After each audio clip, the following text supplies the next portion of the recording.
Bismillahirrahmanirrahim. Welcome to lecture number 14 of MTH 426 Introduction to Meyer Theory. Dear students, आज के lecture में हम discuss करेंगे axiom of choice, Zermelo's postulate, Cartesian product, and then we show that axiom of choice and Zermelo's postulates are equivalent. In fact, last lecture में हमने ordinal numbers को discuss किया था, वेल ऑर्डर्ड सेट्स की properties discuss की थी.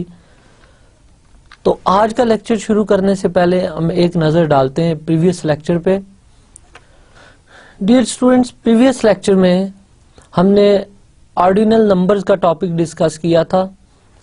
Recall that ordinality of A set A से मुराद हमारी एक फैमिली ऑफ सेट थी B such that B is similar to A. अब ऑर्डिनल नंबर दो टाइप्स के हमने देखे थे कि अगर सेट फाइनाइट होता है और वो एक ऑर्डर्ड सेट है तो उसके कार्डिनल नंबर को उसका ऑर्डिनल नंबर कहते हैं. तो इसे हमने फाइनाइट ऑर्डिनल का नाम दिया था. और बाकी जितने भी इनफाइनाइट सेट थे उनकी ऑर्डिनलिटी को ट्रांसफाइनाइट ऑर्डिनल कहा था. रिकॉल दैट कार्डिनल नंबर और ऑर्डिनल नंबर में बेसिक डिफरेंस ये था कि कार्डिनल नंबर हम डिफाइन करते हैं ऑर्डिनरी सेट का size and cardinal number are generalization of ordinary numbers. Basically ये स्पेशल टाइप के नंबर्स हैं जिसमें आप देखा था कि ऑर्डिनरी नंबर सम प्रॉपर्टीज ऐसी होती हैं जिनको सेटिस्फाई करते हैं बट कार्डिनल नंबर उन प्रॉपर्टीज को सेटिस्फाई नहीं करते. जैसे फॉर एग्जांपल आपने लॉ ऑफ कैंसलेशन देखा था कि कैंसलेशन लॉ ऑर्डिनरी नंबर्स में होल्ड करता है but cancellation law cardinal numbers में होल्ड नहीं करता. सेम केस में जब हमने ऑर्डिनल नंबर डिफाइन किए थे कि अगर ए एक ऑर्डर्ड सेट है, इस पे कोई भी ऑर्डर डिफाइन है तो इसका ऑर्डिनल बेसिकली इसका कार्डिनल नंबर होगा. Just with respect to order हम इसको ऑर्डिनल नंबर कह रहे हैं. तो एम्प्टी सेट की ऑर्डिनलिटी हमने कहा था 0 होती है. अगर ये singleton set 1 under natural order consider करें तो इसका ऑर्डिनल नंबर 1 हो जाएगा. इसी तरह अगर हम सेट 1 2 देखें तो इसका ऑर्डिनल नंबर भी हमारे पास 2 होगा एंड सो ऑन. कोई भी फाइनाइट सेट लें तो उसका ordinal number just size of the set के इक्वल होगा. इसके अलावा इनफाइनाइट सेट्स के जो ऑर्डिनल नंबर थे, इन पर्टिकुलर हमने सेट ऑफ नेचुरल नंबर को डिस्कस किया था कि सेट ऑफ नेचुरल नंबर की ऑर्डिनलिटी को हम ओमेगा से डिनोट करेंगे and omega is a transfinite ordinal. Dear students, ordinal number की जो प्रॉपर्टीज कुछ हमने डिस्कस की थी उसमें मेन प्रॉपर्टी ये थी कि ऑर्डिनल एडिशन. अब ऑर्डिनल एडिशन डिफाइन हमने इस तरह की थी कि let A and B be two well ordered sets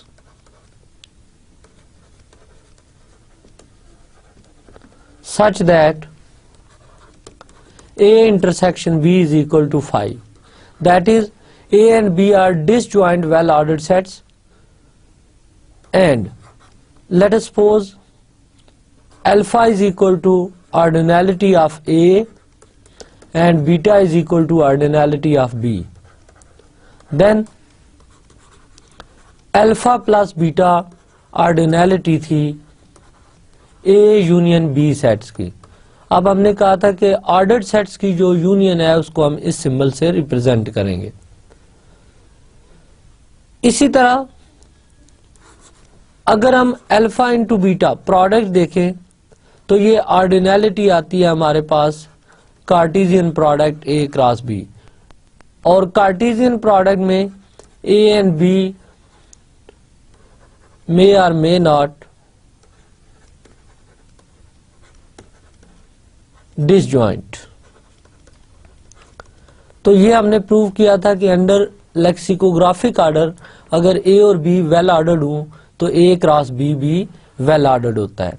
अब इसकी जब हमने एग्जांपल्स देखी थी तो first example A set for example आप 1 2 3 4 ले लें अंडर नेचुरल आर्डर और बी सेट ले लें से 10 11 अंडर नेचुरल आर्डर, तो ऑर्डिनैलिटी ऑफ ए से लैम्डा ये 4 के इक्वल है और ऑर्डिनैलिटी ऑफ बी 2 है।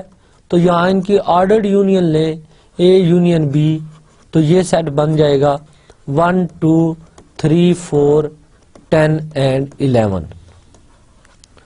तो ordinality of A union B set check करें तो ये हमारे पास आ जाएगी 6 विच इज लैम्डा प्लस से ordinality of B is mu, so this is equal to lambda plus mu. और इसी तरह अगर आप कार्टेशियन प्रोडक्ट लें ए और बी का तो इस केस में ordinality of A cross B equal आ जाएगी लैम्डा इंटू म्यू के इक्वल। डियर स्टूडेंट्स, हमने देखा था कि जो ऑर्डिनल नंबर्स होते हैं ये कुछ ऐसी प्रॉपर्टीज जो ऑर्डिनरी सेट्स में होल्ड करती हैं वो ऑर्डिनल नंबर्स के लिए होल्ड नहीं करती। For example ordinary addition commutative है बट हमने देखा था कि ऑर्डिनल एडिशन नॉन कम्यूटेटिव है। तो ये फर्स्ट इंपॉर्टेंट रिजल्ट हमने डिस्कस किया था लास्ट लेक्चर में कि ordinal addition is non commutative.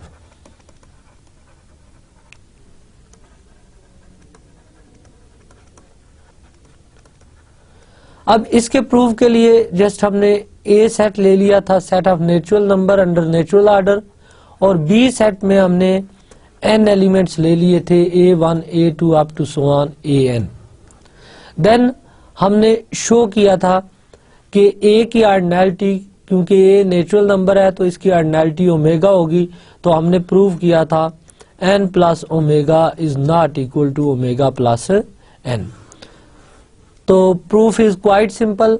हमने पहले a क्रॉस b फाइंड किया था देन b क्रॉस a, तो हमने देखा था कि a क्रॉस b अगर हम फाइंड करें और उसके एक इनिशियल सेगमेंट एक एलिमेंट से s ऑफ 1b एलिमेंट का इनिशियल सेगमेंट फाइंड करें तो वो इक्विवेलेंट बल्कि आप कह सकते हैं कि similar to set of natural number आता है। सो हमने प्रूव किया था कि n plus omega is less than omega.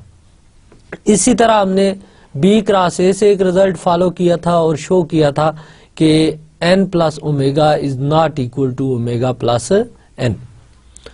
In fact इसी तरह दूसरे पॉइंट में हमने शो किया था कि ordinal multiplication is non commutative.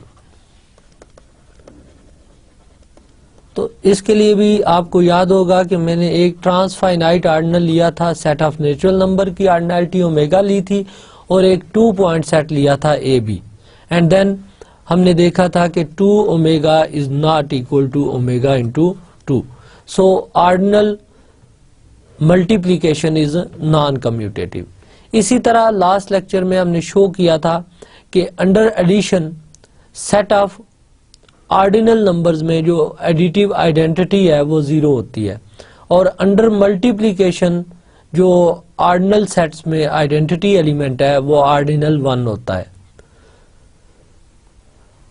Lastly हमने देखा था कि अगर हम S of lambda set of all ordinal number less than lambda लें तो इस सेट की अपनी ऑर्डिनैलिटी अगेन लैम्डा के इक्वल होती है।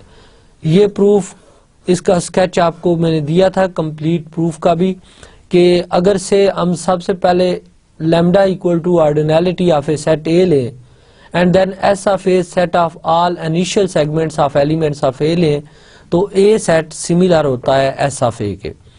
अब ए की ऑर्डिनैलिटी लैम्डा है तो सिमिलर सेट्स के ऑर्डिनल नंबर सेम होते हैं, so S of A set का ऑर्डिनल नंबर भी लैम्डा होगा। देन हमने शो कर दिया था कि S of A is similar to S of lambda, एक नेचुरल सी मैपिंग डिफाइन करके। तो इस केस में एस ऑफ लैम्डा और लैम्डा की ऑर्डिनैलिटी सेम हो जाएगी। डियर स्टूडेंट्स, आज के लेक्चर में सबसे पहले हम शो करेंगे कि ordinal multiplication although non commutative है विद रिस्पेक्ट टू एडिशन भी and with respect to multiplication भी, but ordinal multiplication is associative. तो इसका प्रूव हम देखते हैं। Let lambda is equal to ordinality of A, mu is equal to ordinality of B and say eta is equal to ordinality of a set C. We claim lambda into mu eta is equal to lambda mu into eta. अगर हम ये target achieve कर लेते हैं तो clearly ये associative law है, तो ये प्रूव हो जाएगा कि ordinal multiplication is associative. Note that lambda into mu eta ये ऑर्डिनैलिटी है basically A cross B cross C set की, and lambda mu into eta this is ordinality of A cross B cross C की। अब हम जानते हैं कि to ordinal numbers equal होते हैं अगर उनके कोरस्पॉन्डिंग सेट सिमिलर होंगे। We want to prove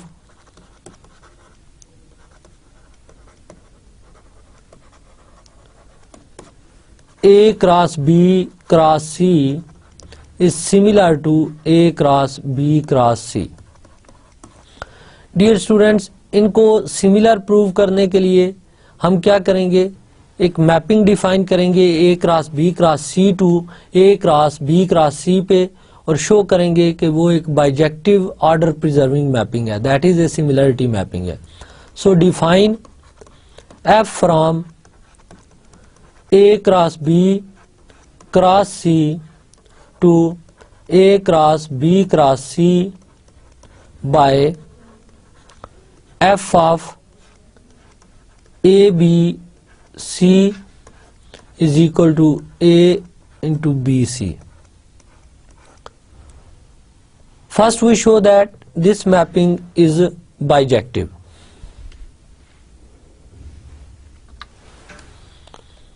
F is 1 1. Let F of A1 B1 C1 equal to f of a2 b2 c2। By definition of function f, note करें कि f function की definition है कि ये ordered pair a b और c को map करता है पेयर a और b c पे। So this is equal to a1 into b1 c1, this is equal to a2 into b2 c2। And by definition of equality of pairs, this implies A1 is equal to A2 and B1 C1 is equal to B2 C2. Again, this implies B1 is equal to B2 and C1 is equal to C2. Now, A1 B1 C1, this pair is equal to A1 की value put करें A2, B1 equal है B2 के और C1 equal है C2 के। तो हमने images equal लिए, प्री इमेजेस इक्वल शो हो गए। This implies F is 1 1, F is onto. Clearly for each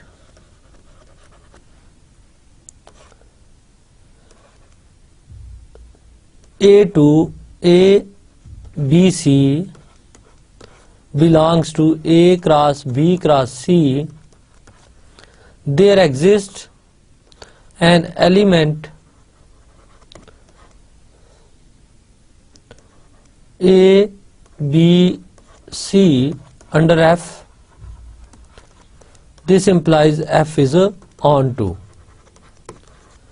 Therefore, F is bijective. तो इस मैपिंग को हमने बाइजेक्टिव शो कर दिया. अब जस्ट हमने शो ये करना है कि ये मैपिंग आर्डर भी प्रिजर्व करती है. अगर ये मैपिंग आर्डर भी प्रिजर्व करेगी तो ये एक सिमिलरिटी मैपिंग बन जाएगी. So next we show F preserves order. अब आर्डर प्रिजर्विंग शो करने के लिए रिकॉल दैट आर्डर प्रिजर्विंग का क्राइटेरिया क्या होता था कि जो रिलेशन हम डोमेन के एलिमेंट में लें, that is in domain if A precedes B, तो इमेजेस में एफ ऑफ ए प्रीसीड करना चाहिए एफ ऑफ बी को. सो हम लेट कर लेते हैं कि डोमेन के element A1, B1, C1 preceded कर रहा है A2, B2, C2 को. So let A1, B1, C1 precedes A2, B2, C2. This implies C1 precedes C2. And if C1 is equal to C2, then A1, B1 precedes A2, B2. तो ये दो option है कि या C1 C2 को preceded करेगा, और अगर C1 C2 को प्रीसीड नहीं करता बल्कि C1 C2 के इक्वल हो जाता है तो A1 B1 प्रीसीड करे A2 B2 को. अब इस केस में हमने F को ऑर्डर प्रिजर्विंग शो करना है. If C1 is equal to C2, हम इस केस को लेकर चलते हैं. If C1 is equal to C2, then A1 B1 precedes A2 B2, and this again implies B1 precedes B2, and if B1 is equal to B2, then A1 precedes A2. Dear students, यहाँ से note करें कि हमारा target ये था कि हमने show ये करना है कि A1 into B1 C1 precedes A2 into B2 C2. तो नोट करें कि A1 प्रीसीड कर रहा है A2 को, तो हम यहां से फिर इसके केसेस में डिवाइड करेंगे कि अगर C1 C2 के इक्वल हो तो फिर B1 प्रीसीड करेगा B2 को, और अगर B1 B2 को प्रोसीड करता है तो वेल एंड गुड, अगर नहीं करता और B1 B2 के इक्वल होता है तो फिर A1 proceeds A2, and this implies A1 B1 C1 proceeds A2 B2 C2. That is F of A1 B1 C1 proceeds F of A2 B2 C2. तो इसका मतलब है इस केस में F ऑर्डर प्रिजर्विंग है. इसी तरह आपने बाकी भी पॉसिबल केसेस देखने और ये देखना है कि इन केसेस में ये मैपिंग ऑर्डर प्रिजर्विंग है. सो F प्रिजर्व्स ऑर्डर. जब F ऑर्डर प्रिजर्विंग भी है तो इसका मतलब है F सिमिलरिटी मैपिंग है, और अगर F सिमिलरिटी मैपिंग है तो हमारा टारगेट अचीव हो जाता है. यहां तक तो बात होगी ऑर्डिनल नंबर्स पे. डियर स्टूडेंट, ऑर्डिनल नंबर्स का टॉपिक यहां कंप्लीट है. अब नेक्स्ट हम बात करने लगे चॉइस फंक्शंस पे कि चॉइस फंक्शन क्या है, एक्सियम ऑफ चॉइस क्या है, और जर्मिलोस पोस्टुलेट और एक्सियम ऑफ चॉइस में क्या रिलेशन है. यहाँ पे मैं एक चीज रिपीट कर दूं कि अभी तक सेट थ्योरी में हमने दो पोर्शन में स्टडी किया है. जहां तक हमने कार्डिनल नंबर्स का टॉपिक डिस्कस किया था वहां तक ऑर्डिनरी सेट थे, उन पे कोई ऑर्डर रिलेशन डिफाइन नहीं था. उसके बाद हमने ऑर्डर्ड सेट्स डिफाइन किए, पार्शली ऑर्डर्ड और टोटली ऑर्डर्ड सेट्स, और उन ऑर्डर्ड सेट्स के साथ हमने सेट्स की डिफरेंट प्रॉपर्टीज देखी. Minimal element, maximal element, first element, last element, then के अंडर सिमिलरिटी मैपिंग इन एलिमेंट्स का बिहेवियर क्या होता है, और उसके बाद हमने वेल ऑर्डर्ड सेट्स पे ऑर्डिनल नंबर्स डिफाइन किए और उनकी प्रॉपर्टी स्टडी की। अब इस टॉपिक में चॉइस फंक्शन में यहाँ पे सेट का ऑर्डर्ड सेट होना जरूरी नहीं है, ये किसी भी टाइप का एक सेट है, ऑर्डिनरी सेट है, और इस पे हम बात करेंगे इससे आगे एक्सियम ऑफ चॉइस और Zermelo's postulate. So first of all we discuss choice function. Let I belongs to I be a non-empty family of non-empty subsets of X. Then a function f from I belonging to I to X defined by f of AI is equal to AI belongs to AI for all I belonging to I. तो basically choice function किसी भी set X के subsets की एक non empty family पे defined होता है, और ये फंक्शन जिस भी सेट पे अप्लाई होगा उसी सेट का कोई एक element as a image choose कर लेगा। फॉर एग्जांपल जैसे ये हमारे पास कोई भी सेट X है और ये इसके सबसेट्स की एक कलेक्शन है, से A1, A2, A3 and so on, subsets की एक कलेक्शन है। तो अब ये f फंक्शन इस तरह होगा कि यहाँ पे भी हमारे पास एज ए को डोमेन भी x है, तो f एक चॉइस फंक्शन होगा अगर ये A1 को A1 के किसी एलिमेंट पे मैप करे। फॉर एग्जांपल A1 को A1 पे मैप कर देता है और A1 एलिमेंट है A1 का, this is also in A1। Similarly A2 को A2 के किसी एलिमेंट पे मैप कर देता है एंड सो ऑन। तो इस केस में इस f फंक्शन को हम चॉइस फंक्शन कहते हैं। इस पे एक एग्जांपल देखते हैं। Let x is equal to 1 2 3 4 5 और इसकी एक फैमिली में बनाता हूं सबसेट्स की, से A1 is 1 2, A2 is 2 3 4, A3 is से 5 and A4 is 1 2 and 5। तो इस फैमिली को मैं लिख सकता हूं AI such that I belongs to I where I is equal to 1 2 3 4, total 4 sets हैं। अब फंक्शन हम इस तरह डिफाइन कर लेते हैं, f from this family I to X by से f of A1 equal to हम 1 ले लेते हैं, f of A2 is equal to से 3 है, f of A3 equal to 5 है और f of A4 से ये इक्वल टू 2 है। तो आप नोट करें कि इस फंक्शन ने हर सेट में से किसी एक पॉइंट को एज ए इमेज चूज कर लिया है। सो इस टाइप के जो फंक्शंस होते हैं जिनका इमेज प्री इमेज सेट से ही होता है, इस टाइप के सेट फंक्शन को हम चॉइस फंक्शन कहते हैं। होपफुली चॉइस फंक्शन की ये एग्जांपल आपको क्लियर होगी। इस तरह आपने डिफरेंट सेट्स लेकर उन पे खुद से चॉइस फंक्शन डिफाइन करने हैं। अब नेक्स्ट कार्टेशियन प्रोडक्ट को हम रीडिफाइन करते हैं in terms of choice function. So let I belonging to I be a non-empty family of non-empty subsets of a set X. Then a function f from I belonging to I to X defined by f of AI is equal to AI for all A belonging to I. Cartesian product को मैं define करता हूं, late I belonging to I be a non-empty family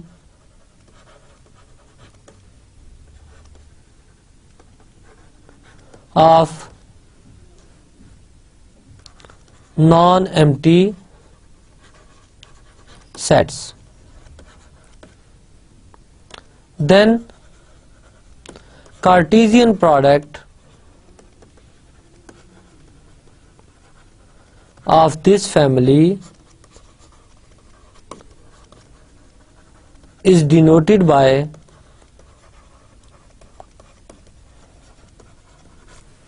pi of ai, I belonging to I, and defined as the set of all choice functions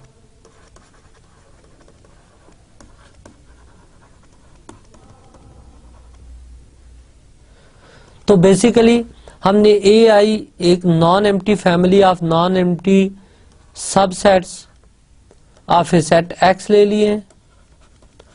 तो then हमने कहा कि Cartesian product of this family को हम पाई of A आई से denote करते हैं। पाई stands for product, और इसकी डेफिनेशन ये होती है कि ये set of all choice functions होता है। इनफैक्ट अब एक्सियम ऑफ चॉइस क्या है? एक्सियम ऑफ चॉइस ये है कि Cartesian product of non empty family of non empty set is non empty, और there exist a choice function for any non empty family of non empty sets.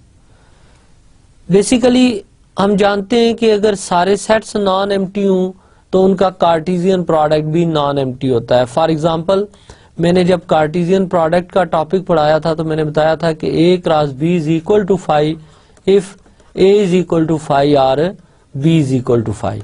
तो दोनों में से कोई एक सेट जब तक एम्प्टी सेट नहीं होता, कार्टेशियन प्रोडक्ट भी एम्प्टी नहीं होगा।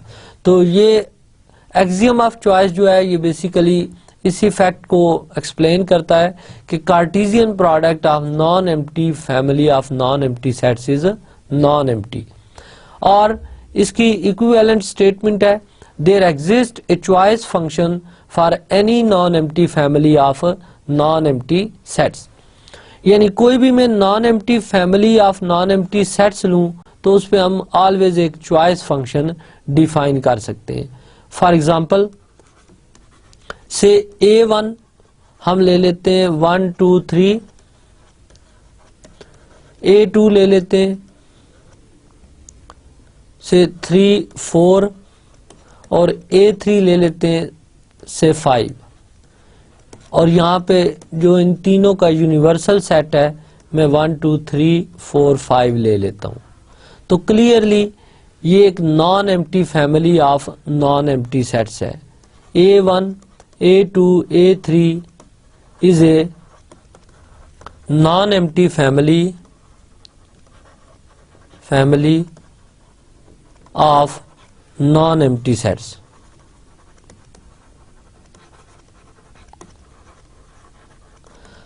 अब एक्सियम ऑफ चॉइस ये क्लेम कर रहा है कि जब भी हमारे पास non empty family of non empty sets हो हम उस पे चॉइस फंक्शन डिफाइन कर सकते हैं। तो हम देखते हैं कि क्या हम आई बिलोंगिंग टू आई वेयर यहाँ पे इंडेक्सियन सेट जो है ये 1 2 3 है, क्या हम इस फैमिली से एक्स पे कोई एक चॉइस फंक्शन डिफाइन कर सकते हैं या नहीं कर सकते? तो आप नोट करें कि अगर एफ फंक्शन में मैं A1 सेट को 1 पे मैप कर लूं, से A2 सेट को 4 पे मैप कर लूं और A3 सेट को 5 पे मैप कर लूं तो ये एक चॉइस फंक्शन बन जाता है।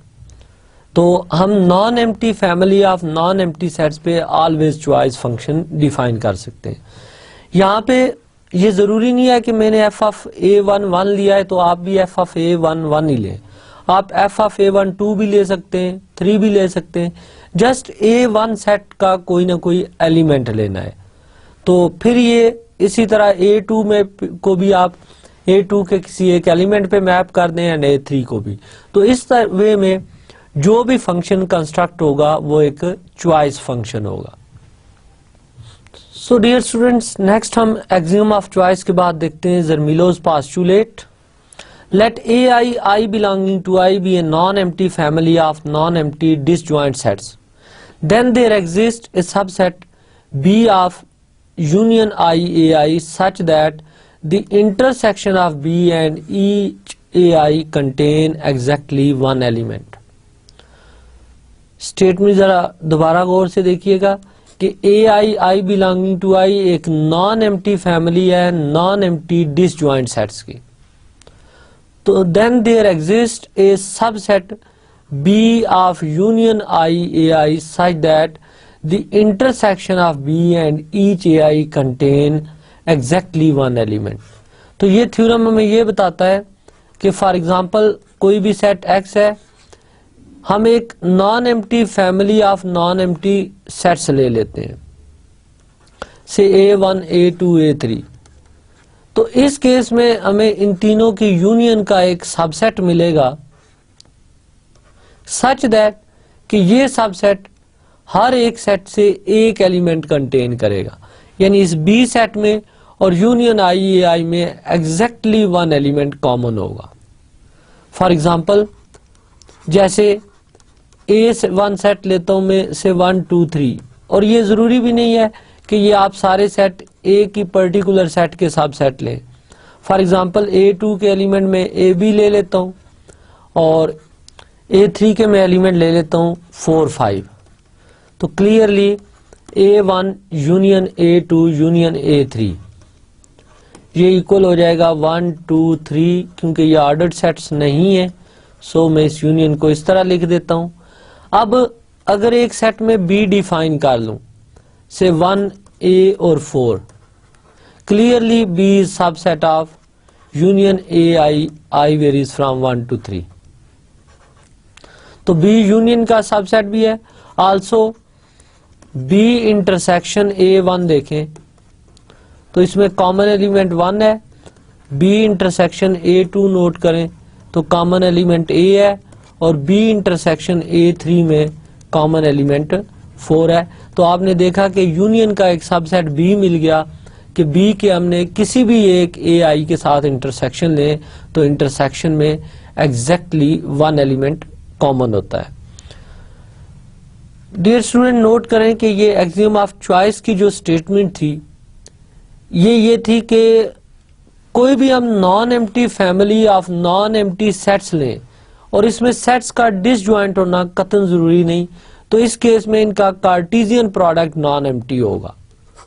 या इसी वे को हमने एक और अंदाज में देखा कि कार्टेशियन प्रोडक्ट बेसिकली क्या होता है कि हमारे पास जब भी Cartesian product of non empty set non empty हो तो ये स्टेटमेंट इक्विवेलेंट हो जाती है कि there exist a choice function for any non empty family of non empty sets.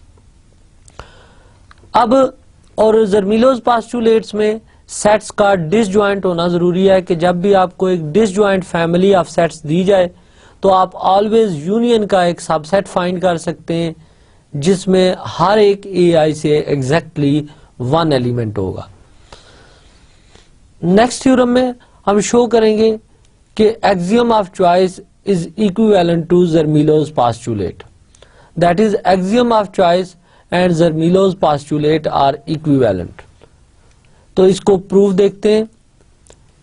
Dear student, first of all मैं लेट करूंगा कि एक्सियम ऑफ चॉइस ट्रू है और प्रूव करूंगा कि जर्मीलोस पोस्टुलेट भी ट्रू है, एंड कन्वर्सली जर्मीलोस पोस्टुलेट को ट्रू लेकर एक्सियम ऑफ चॉइस को भी ट्रू प्रूव करूंगा। So suppose axiom of choice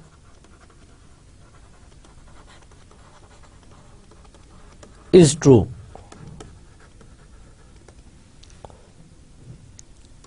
To prove Zermelo's postulate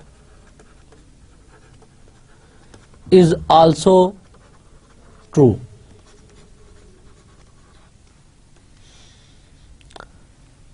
dear students, Zermelo's postulate को ट्रू प्रूव करने के लिए नोट करें कि जर्मीलोस पोस्टुलेट में सबसे पहले आपने एक family of non empty disjoint sets लेनी है। So let AI belonging to I be a non empty family of disjoints non empty sets.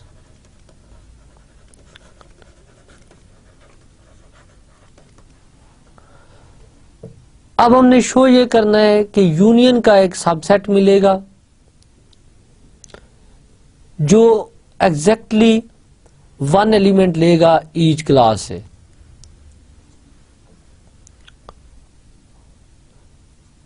As axiom of choice is true, so there exists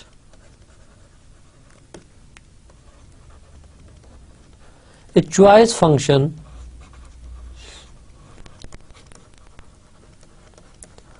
f from this family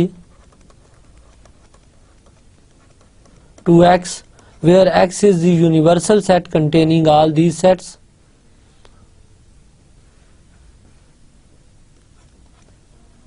Okay, let b is equal to f of ai such that I belonging to I।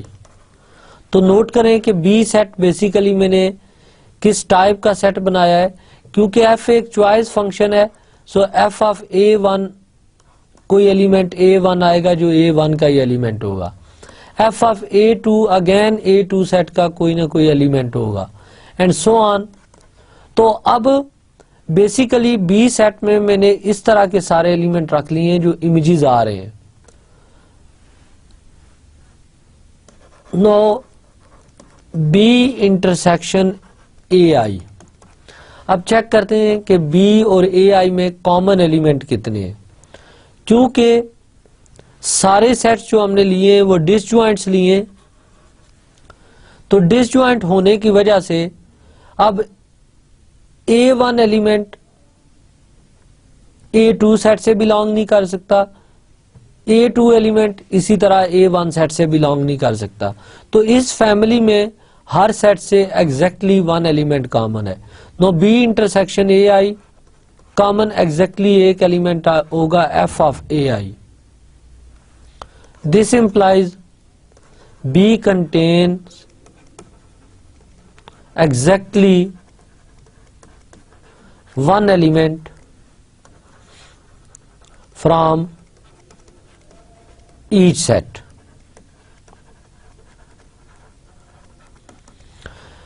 यहां तक इस proof को हम revisit करते हैं।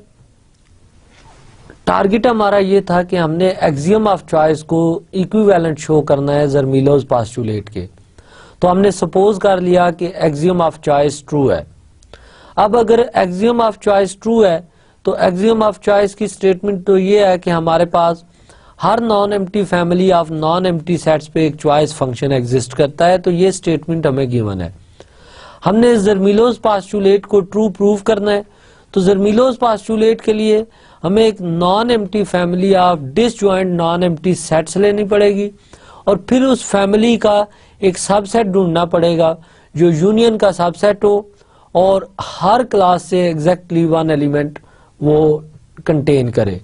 सो इसके लिए मैंने एक non empty family of non empty sets ली कि let ai belonging to I be a non-empty family of disjoint non-empty sets। अब as axiom of choice true है तो इसका मतलब है एक चॉइस फंक्शन एग्जिस्ट करेगा इस फैमिली से इसके यूनिवर्सल सेट x पे। तो लेट B मैंने इमेजेस का सेट बना लिया।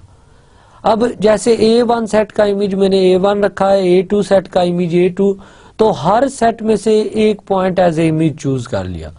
क्योंकि ये सारे sets A1 A2 up to so on ये सारे सेट्स डिसजॉइंट्स हैं, तो डिसजॉइंट होने की वजह से इनमें कॉमन एलिमेंट कोई नहीं आएगा। इट मींस इस B सेट में हर सेट से एग्जैक्टली वन एलिमेंट कॉमन है। अब इसका कन्वर्स देखते हैं। Conversely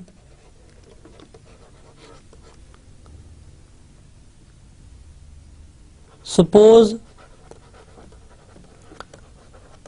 Zermelo's postulate is true. To prove axiom of choice is true.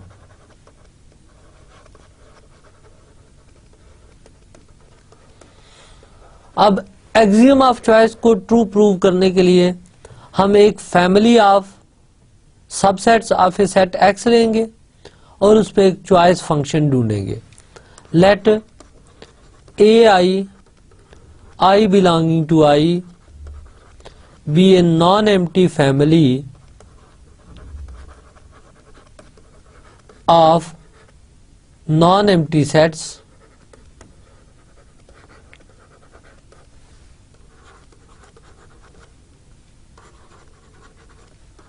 Of A set X. अब नोट करें कि ये जस्ट हमने non empty family of non empty set ली है, इनका डिसजॉइंट होना जरूरी नहीं है. अब क्योंकि हमने शो ये करना है कि अगर जर्मिलोस पास्टुलेट को ट्रू लें तो एक्सियम ऑफ चॉइस भी ट्रू होता है, तो हम करेंगे ये कि इस पे जर्मिलोस पास्टुलेट यूज करेंगे. बट जर्मिलोस पास्टुलेट के लिए तो सेट का डिसजॉइंट होना जरूरी है. सो हम ये करते हैं कि इस फैमिली से एक disjoint family of set construct करते हैं. So put A I asterisk is equal to A I Cartesian product with A I. Then the family AI steric I belonging to I is disjoint. ये क्यों disjoint होगी इसको देखते हैं. For this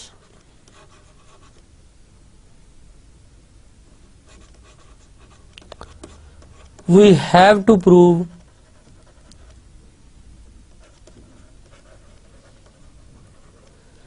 AI steric intersection AJ steric equal to phi for I is not equal to J.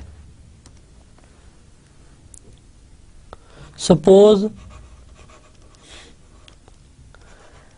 AI steric intersection AJ steric is not equal to phi. Assume कर लिया कि ये intersection non-empty है.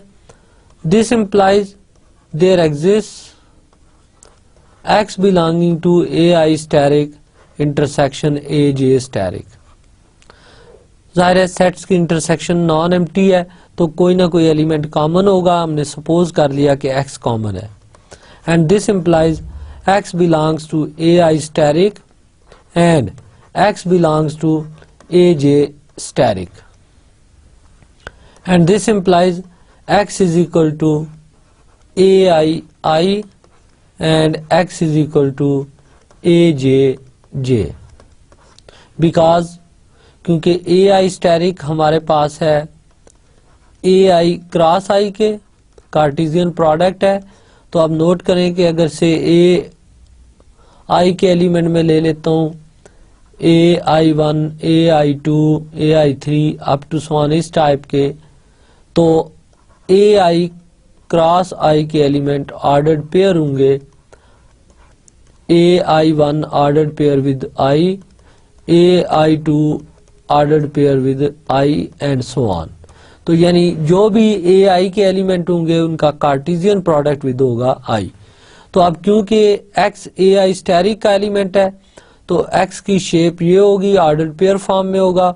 और X AJ स्टेरिक का भी element है तो X की शेप ये होगी, वेयर AI बिलोंग कर रहा है AI से एंड AJ बिलोंग कर रहा है AJ से. अब नोट करें कि X इक्वल है X के, so this implies AI is equal to AJ and this implies I equal to J and AI is equal to AJ. अब नोट करें कि हमने लेट किया था कि I is not equal to J, यानी डिफरेंट सेट्स की intersection always phi होगी. तो यहां से I इक्वल टू J आ गया. ये एक कंट्राडिक्शन आ गई, which is a contradiction. So AI steric I belonging to I is a disjoint family of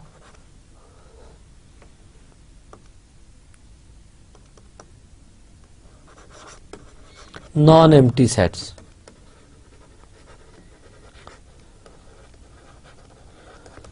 अब ये डिसजॉइंट क्यों है ये फैमिली? क्योंकि हमने प्रूव किया कि A I asterisk intersection A J asterisk phi के इक्वल है। और ये नॉन एम्प्टी कैसे है? क्योंकि ए आई स्टैरिक डिफाइन हुआ है ए I Cartesian product with I से, और ए आई फैमिली नॉन एम्प्टी है, तो A I set non empty होने की वजह से ए आई स्टैरिक नॉन एम्प्टी होगा। तो ए आई स्टैरिक जब सारे ही सेट नॉन एम्प्टी हैं तो ये non empty family of non empty set है। तो यहां तक कन्वर्स को रिविजिट करते हैं। डियर स्टूडेंट्स, हमने पहले सपोज किया कि एक्सियम ऑफ चॉइस को ट्रू लिया तो हमने जर्मीलोस पोस्टुलेट को ट्रू प्रूव कर दिया। अब कन्वर्स में हम जर्मीलोस पोस्टुलेट को ट्रू लेंगे और एक्सियम ऑफ चॉइस को ट्रू प्रूव करेंगे। इसके लिए एक्सियम ऑफ चॉइस के लिए हमें एक non empty family of non empty subsets of a certain set X चाहिए। तो let A I belonging to I be a non empty family of non empty subsets of A set X ले लिया। अब problem ये था कि हमने जर्मीलोस postulate use करना है, तो जर्मीलोस पोस्टुलेट को यूज करने के लिए मुझे एक ऐसी फैमिली ऑफ सेट चाहिए जो नॉन एम्प्टी हो। तो इस फैमिली से मैंने एक non empty family of set generate करनी है। तो इसके लिए हमने ए आई स्टैरिक एक न्यू सेट डिफाइन किया, ए I Cartesian product with I. तो इस तरह हर सेट जो ए आई फैमिली में था उसके कोरस्पॉन्डिंग इस न्यू फैमिली में एक सेट मिल जाएगा ए आई स्टैरिक। अब हमारा क्लेम ये है कि ये सारे सेट्स डिसजॉइंट होंगे। अब इन्हें डिसजॉइंट प्रूव करने के लिए हम ये प्रूव करेंगे कि for two different elements A I asterisk and A J asterisk, A I asterisk intersection A J asterisk is equal to phi for I is not equal to J. हमने suppose कर लिया कि ये intersection non empty है, क्योंकि जहां पे भी ऑलमोस्ट मैथमेटिक्स में आपको इंटरसेक्शन नॉन एम्प्टी शो करना होगा, एम्प्टी शो करना होगा, तो आप उसको नॉन एम्प्टी लेकर चलते हैं। सो हमने सपोज कर लिया कि A I asterisk intersection A J asterisk is not equal to phi. अगर इंटरसेक्शन नॉन एम्प्टी है तो डेफिनेटली कॉमन एलिमेंट होगा, तो हमने सपोज कर लिया कि x is a common element. अब x ए आई स्टैरिक में भी है और x ए जे स्टैरिक में भी है। अब x अगर ए आई स्टैरिक में है तो x की शेप क्या होगी? ये ए आई कॉमा आई के इक्वल होगा। और इसी तरह x अगर ए जे स्टैरिक में है तो x इक्वल होगा A J with J. This implies, इन दोनों को इक्वेट करें तो A I order pair equal to A J pair के। सो यहां से by definition of equality of pair first element first के इक्वल, सेकंड के equal. So I is equal to J and A I is equal to A J. अब यहां पे क्योंकि आई इक्वल टू जे आ गया है तो ये कंट्राडिक्शन है, क्योंकि हमने आई इज नॉट इक्वल टू जे लिया था।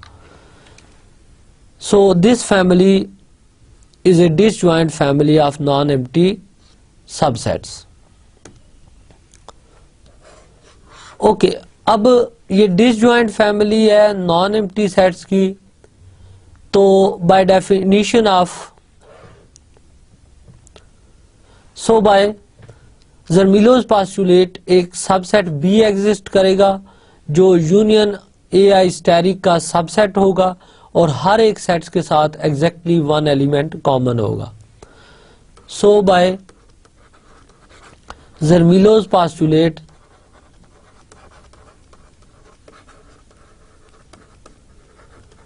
there exists a subset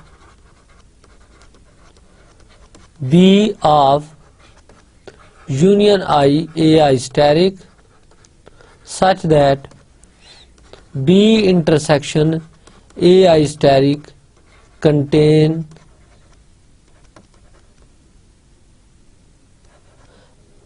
exactly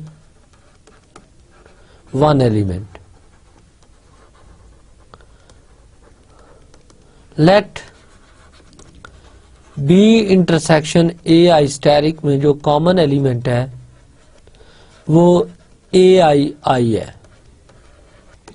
अब ये कॉमन एलिमेंट मैंने ऑर्डर्ड पेयर फॉर्म में क्यों लिया है, क्योंकि ए आई स्टैरिक के जो एलिमेंट है वो ऑर्डर्ड पेयर फॉर्म में। So B intersection A I asterisk में भी जो कॉमन एलिमेंट आएगा वो एक ऑर्डर्ड पेयर की फॉर्म में आएगा।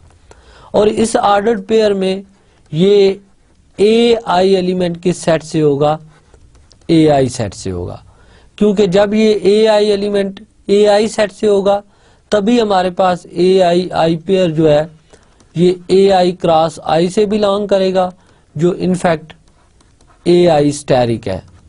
तो यहाँ पे ए आई आई में जो कॉमन एलिमेंट मिला हमें वो ये वाला एलिमेंट है।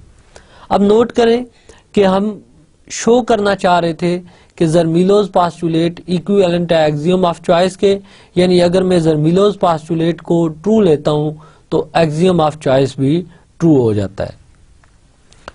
So we can define F from A I belonging to I to X by F of A I is equal to A I. और यहां पे ये नोट करें कि ये ए आई का एलिमेंट है। This implies F is a choice function. तो आपने देखा कि अगर हम एक्सियम ऑफ चॉइस को ट्रू लें तो ज़र्मीलोस पास्टुलेट ट्रू हो जाता है। इसी तरह अगर ज़र्मीलोस पास्टुलेट को ट्रू लें तो एक्सियम ऑफ चॉइस ट्रू हो जाता है। डियर स्टूडेंट, इसके बाद नेक्स्ट हम डेफिनेशन देखते हैं वेल ऑर्डर्ड सेट की। रिकॉल करें कि वेल ऑर्डर्ड सेट ऐसा सेट था जिसके हर सबसेट में फर्स्ट एलिमेंट हो। तो वेल ऑर्डरिंग थ्योरम ये इनफैक्ट ये कहता है कि every set can be well ordered, यानी कोई भी सेट हो उसे वेल ऑर्डर्ड सेट बनाया जा सकता है। तो ये एंड पे पॉइंट बताने का मकसद ये था कि ये आल्दो हमने आज का लेक्चर जो है ये मोस्टली ऑर्डिनरी सेट्स पे डिस्कस किया है, बट वेल ऑर्डरिंग थ्योरम के मुताबिक हर सेट को हम वेल ऑर्डर्ड सेट बना सकते हैं। सो इन पर्टिकुलर अगर आप एक ऑर्डिनरी सेट को एक वेल ऑर्डर्ड सेट बना लेते हैं तो ये प्रॉपर्टी उस वेल ऑर्डर्ड सेट्स के लिए भी ट्रू होगी। डियर स्टूडेंट्स, यहाँ तक हमारा सेट थ्योरी का टॉपिक कंप्लीट होता है। जस्ट हम एक क्विक सा रिव्यू लेते हैं जो कुछ हमने इस कोर्स में अभी तक पढ़ा है, यानी सेट थ्योरी का जितना भी पोर्शन पढ़ा है उसका एक क्विक सा रिव्यू लेते हैं। होपफुली एट द एंड अगर हमारे पास कुछ टाइम ऐसा बचा तो हम एक डिटेल्ड रिव्यू देंगे कंप्लीट कोर्स का। तो सेट थ्योरी के टॉपिक में हमने मेनली सेट्स को डिस्कस किया और सेट्स को टू पोर्शंस में डिस्कस किया। सबसे पहले हमने बात की ऑर्डिनरी सेट्स पे। ऑर्डिनरी सेट्स पे जो बेसिक सेट थ्योरी है, बेबी सेट थ्योरी थी, उसको मैंने आपको बताया जो आप एलिमेंट्री क्लासेस में पढ़ के आए। फॉर एग्जांपल सेट क्या होता है कि सेट एक हमारे पास collection of well defined distinct objects है। यूजुअली बाज राइटर सेट्स के एलिमेंट पे डिस्टिंक्ट की कंडीशन नहीं लगाते, बट मेनली हम जो डेफिनेशन फॉलो कर रहे हैं उसमें हमने collection of well defined distinct objects लिया। उसके बाद सेट को जब डिफाइन किया तो सेट्स पे मैंने बताया कि सेट को रिप्रेजेंट करने के लिए आपके पास सेट बिल्डर फॉर्म है, टेबुलर फॉर्म है और इसी तरह डिस्क्रिप्टिव फॉर्म है। सेट्स को आप डिफरेंट वे से डिस्क्राइब कर सकते हैं। ठीक, अब क्योंकि इसकी जरूरत इसलिए पेश आई क्योंकि हमारे पास अगर सेट ऑफ रैशनल नंबर देखें तो सेट ऑफ रैशनल नंबर की आपके पास टेबुलर फॉर्म नहीं आएगी, इसलिए आप इसको सेट बिल्डर फॉर्म में डिफाइन कर लेंगे। देन थ्योरी ऑफ सेट्स पे हम जो सेट्स ऑफ नंबर्स देखते हैं, उसमें सबसे पहले सेट ऑफ नेचुरल नंबर है, then set of rational number, set of integer, set of irrational, set of real, set of complex. ये वो सेट्स हैं जिनके एलिमेंट्स नॉन है और ये सारे इनफाइनाइट सेट्स हैं। बिकॉज मैंने आपको स्टार्ट में बताया था कि इस कोर्स में हमारा मेनली फोकस रहेगा इनफाइनाइट सेट्स की प्रॉपर्टीज पे। तो वहां पे हमने देखा कि वो सेट जो है हमारे पास इनफाइनाइट सेट्स हैं। फिर हमने सेट्स पे डिफरेंट ऑपरेशंस डिफाइन किए, जैसे यूनियन का ऑपरेशन, इंटरसेक्शन है, कंप्लीमेंट है, डिफरेंस ऑफ ए सेट है, और इन सारे ऑपरेशंस की प्रॉपर्टीज देखी और इंपॉर्टेंस समझी। उसके बाद हमने साइज ऑफ ए सेट पे बात की, यानी कार्डिनैलिटी ऑफ ए सेट को डिफाइन किया। कार्डिनैलिटी ऑफ सेट से रिलेटेड आपने देखा कि फाइनाइट सेट के कार्डिनल नंबर सेम हो सकते हैं अगर वो दोनों इक्विवेलेंट हो, यानी उनके दरमियान 1-to-1 कॉरेस्पॉन्डेंस हो। देन हमने उन कार्डिनल नंबर्स की प्रॉपर्टीज डिस्कस की। उसके बाद हमने ऑर्डिनल नंबर्स डिफाइन किए जो सिमिलरिटी मैपिंग से रिलेटेड थे और उनकी प्रॉपर्टीज डिस्कस की। और आज के लेक्चर में हमने ऑर्डिनल नंबर्स को देखा कि ऑर्डिनल नंबर एसोसिएटिव लॉ को सेटिस्फाई करते हैं। उसके लिए प्रूफ के लिए मैंने जस्ट हिंट दिया है, वो प्रूफ आपने खुद कंप्लीट करना है कि ए क्रॉस बी क्रॉस सी को सिमिलर शो करना है ए क्रॉस बी क्रॉस सी। क्वाइट सिंपल प्रूफ, एक केस मैंने कर दिया है, बाकी आपने उसको खुद देखना है। देन हमने फिर other than order ordinary sets लेकर एक्सियम ऑफ चॉइस को डिफाइन किया कि चॉइस फंक्शन क्या होता है, जो एक फैमिली ऑफ सबसेट्स पे डिफाइंड है और किसी सेट का एलिमेंट ही एज ए इमेज चूज कर ले तो उसको हम चॉइस फंक्शन कहेंगे। फिर हमने एक्सियम ऑफ चॉइस डिफाइन किया, जिसकी स्टेटमेंट बेसिकली ये थी कि Cartesian product of non empty set is non empty. और कार्टेशियन प्रोडक्ट को हमने रीडिफाइन किया कि Cartesian product basically set of all choice function होती है इफ फैमिली नॉन एम्प्टी हो। एंड पे हमने जर्मीलोज पास्टुलेट देखा।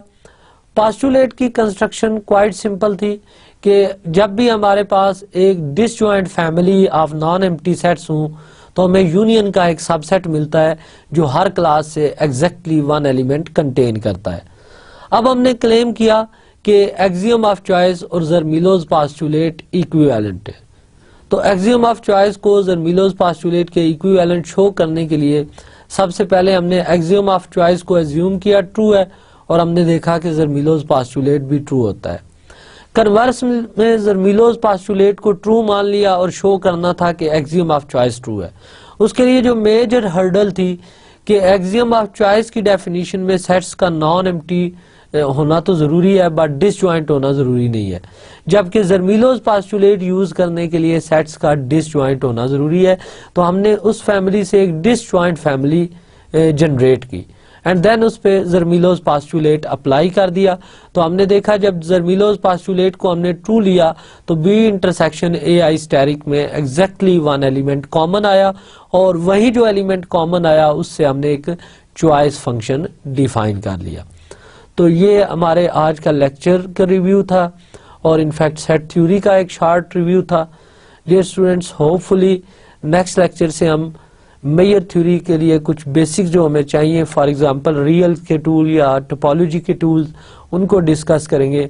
एंड देन मेयर क्या है और किसी सेट की मेयर कैसे फाइंड की जाती है, रिमेनिंग लेक्चर्स में हम इस पे बात करेंगे। टिल देन अपना ख्याल रखिएगा। अल्लाह हाफिज।